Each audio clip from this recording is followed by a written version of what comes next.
Here we have OnePlus Nord N100, and let me show you how to activate camera timer on the following device. So first of all, you need to open your camera app, tap on the more icon and click on timer.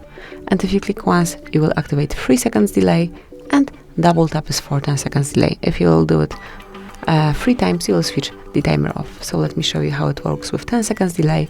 If you will grab a photo, it will be taken after 10 seconds.